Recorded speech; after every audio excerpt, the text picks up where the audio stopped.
Baie welkom by die voorlesing van die Afrikaanse Sabbatskoolles vir blindes en swaarsiendes.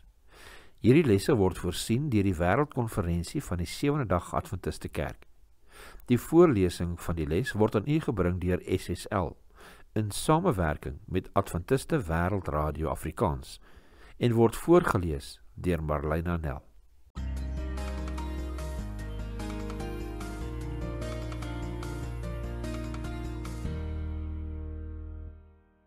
Donderdag 9 Oktober. Verrassende genade. Kom ons bid saam. Liewe Heer, ons sê vir U vreeslik baie dankie vir die voorreg wat ons het om vandag se studie te kan bestudeer. Laat hierdie asseblief 'n boodskap op ons harte laat volgens U wil. Ons bid dit in Jesus naam alleen. Amen. Lees Josua 9 vers 21 tot 27. Op watter wyse het Josua se oplossing genade en geregtigheid saamgevoeg? Ons lees Josua 9 vers 21 tot 27.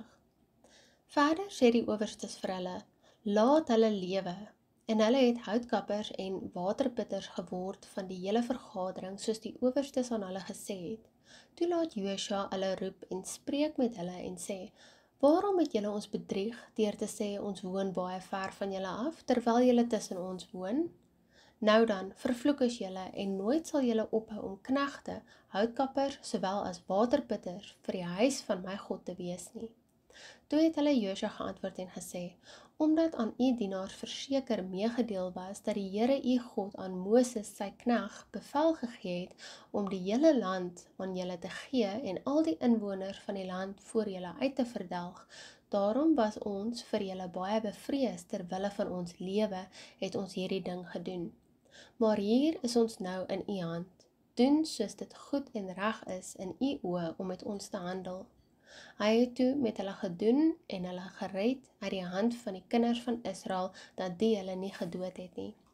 So het Josua dan op die dag houtkappers en waterputters van hulle gemaak vir die vergadering vir die altaar van die Here, tot vandag toe op die plek wat hy sou uitkies. Josua 9 vers 21 tot 27. Selfs al wou die volk die Gibeoniete aanval, sou hulle dit nie kon deurvoer nie, vanweë die eed wat die oudstes in die naam van die Here en voor die hele vergadering afgelê het.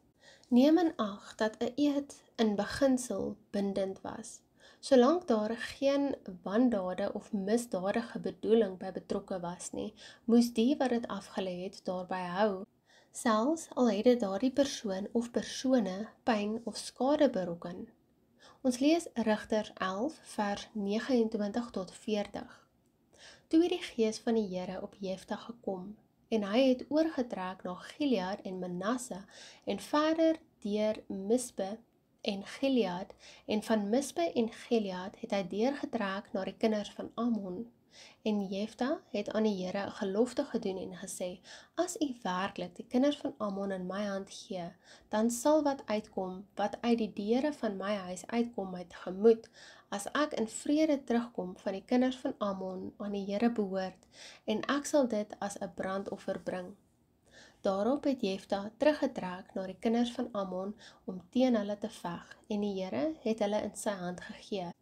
En hy het hulle verslaan van Aroer af in die rigting na Minit, 20 stede, en tot by Abel Keramim, 'n baie groot slag, sodat die kinders van Ammon verneder is voor die kinders van Israel. En toe Jefta in Mispa by sy huis kom, gaan sy dogter juis uit om tegemoet met tamboeryne en koordanse, en sy was die enigste kind. Hy het geen seun of dogter buiten haar gehad nie. En net toe hy haar sien, skeer hy sy klere en sê, ag my dogter, jy druk my heeltemal neer, en jy stort my in die ongeluk, want ek het my mond geopen teen die Here, en ek kan nie terugtrek nie. En sy antwoord hom, my vader, as u mond geopen het teenoor die Here, maak met my soos uit u mond uitgegaan het, nadat die Here u volkome wraak verskaf het op u vyande, op die kinders van Ammon. Verder het sy vir haar vader gesê, laat dit my toegestaan word, laat my 2 maande vry, dat ek kan weggaan en afdaal na die berge en my maagdelike staat beween, ek en my vriendinne. En hy sê, gaan, en hy het haar vir 2 maande laat gaan. Sy het toe weggegaan met haar vriendinne en haar maagdelike staat op die berge geween. En aan die eind van die 2 maande het sy na haar vader teruggekom en hy het die gelofte wat hy deur hom gedoen is, aan haar voltrek. En sy het geen man beken nie. En dit het 'n gewoonte geword in Israel, dat die dogters van Israel jaar vir jaar heen gaan om die dogter van Jefta, die Gileadit, te besing, 4 dae in die jaar. Rigters 11, vers 29 tot 40. Versigtige oorweging voordat mense eet sweer, asook om te hou by die wat jy reeds gesweer het, getuig volgens die Ou Testament van deugde. Dit is wat vrome mense doen. Psalm 15 vers 4 lees, in wie se oë die verworpene veragtelik is, maar hy eer die wat die Here vrees, al het hy gesweer tot sy skade, hy nie verander nie. Psalm 24 vers 4 lees, hy wat rein van hande en suiwer van hart is, wat sy siel nie ophef tot nietigheid nie en nie vals sweer nie. Ons lees ook klaagliedere 5 vers 2 en 6. Ons erfdeel het na vreemdes oorgegaan, ons huise na uitlanders. Na Egipte het ons die hand uitgesteek, na Assur om met brood versadig te word.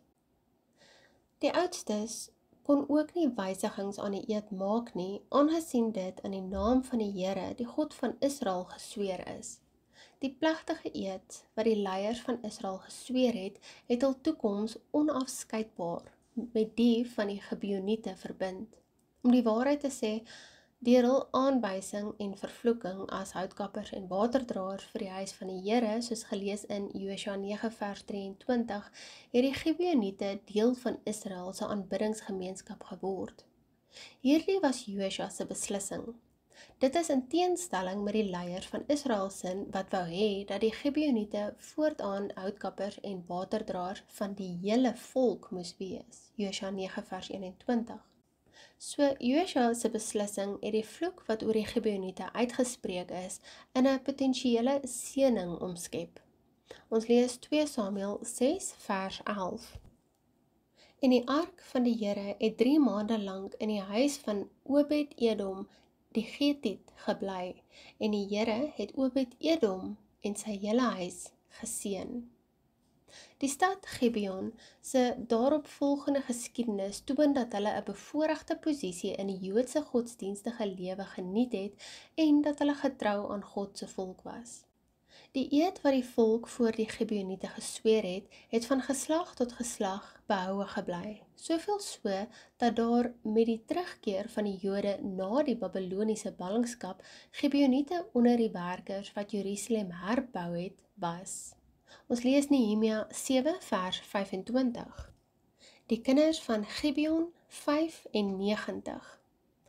Hulle aandeel in die opbou van God se volk sal tot in ewigheid 'n goeie uitwerking hê, maar slegs vanweë God se genade. Wat sou gebeur het indien die Gibeoniete liewers hul ware identiteit bekend gemaak het en die volk om genade gesmeek het soos Rahab gemaak het? Dit is 'n oop vraag. 'n moontlikheid wat ons nie kan uitskakel nie, is dat selfs 'n raadpleging van die Here die Gibeoniete van die banvloek kon gered het. God se groot begeerte is immers nie die straf van sondaars nie, maar dat hulle eerder tot inkeer sal kom, sodat hy hulle ook genade kan bewys. Ons lees Esegiel 18 vers 23. En ek dan miskien 'n behae in die dood van die goddelose, spreek die Here. Nie liewer daarin dat hy hom bekeer van sy weë en lewe nie? Esegiel 18 vers 23. Ons lees ook Esegiel 33 vers 11. Sê vir hulle, so waar as ek leef, spreek die Here, gewis, ek het geen behae in die dood van die goddelose nie, maar daarin dat die goddelose hom bekeer van sy weg en lewe. Bekeer julle van julle verkeerde weë. Waarom tog wil julle sterwe, o huis van Israel? Esegiel 33 vers 11. Die Gibeoniete se slenterslag moet mens in die regte lig beskou as 'n beroep op God se genade, op sy goedhartige en regverdige karakter. Dit was juis die Kanaaniete se weiering om berou te toon en die feit dat hulle God se planne teëgegaan het, wat die Here tot die besluit gebring het om hulle uit te delg. Genesis 15 vers 16 sê vir ons: En die 4de geslag sal hierheen terugkom, want die ongeregtigheid van die Amoriete is tot nog toe nie vol nie.